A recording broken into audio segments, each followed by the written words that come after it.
గురజాల నియోజకవర్గం తెలుగుదేశం జనసేన బీజేపీ శ్రేణులందరికీ కూడా విజ్ఞప్తి.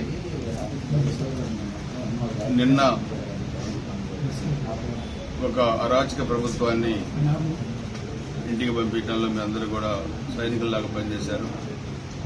5 సంవత్సరాల వైసీపీ అరాచక పరిపాలనకి నిన్న ఫుల్ స్టాప్ పెట్టారు. మీరు పడ్డ అవమానాలు, ఇబ్బందులు, హత్యా రాజకీయాలు అన్నీ కూడా నాకు తెలుసు. దానికి ప్రతీకారం తీసుకోవడం కాదు మన ఉద్దేశం. మీరెవరు కూడా ప్రత్యర్థి పార్టీల మీద దాడులు చేయడం కానీ, లేకపోతే ఎక్కడైనా విగ్రహాలు ధ్వంసం చేయడం కానీ ఎలాంటి హింసకు కూడా పాల్పడద్దు. వాళ్ళ అరాచకానికి మనం అభివృద్ధితోని సమాధానం చెప్దాం. మన ప్రభుత్వం ప్రమాణ స్వీకారం, ముఖ్యమంత్రిగా ప్రమాణ స్వీకారం చంద్రబాబు గారు చేసిన తర్వాత అందరం కలిసి ఎవరైతే 5 సంవత్సరాల అరాచకానికి పాల్పడ్డారో చట్ట ప్రకారం వాళ్ళ మీద చర్యలు తీసుకునేటట్టు కూడా మనం చేద్దాం. దయచేసి అందరూ కూడా సమయాన్ని పాటించండి. వీళ్ళందరూ కూడా పోలీస్ డిపార్ట్మెంట్కి సహకరించండి.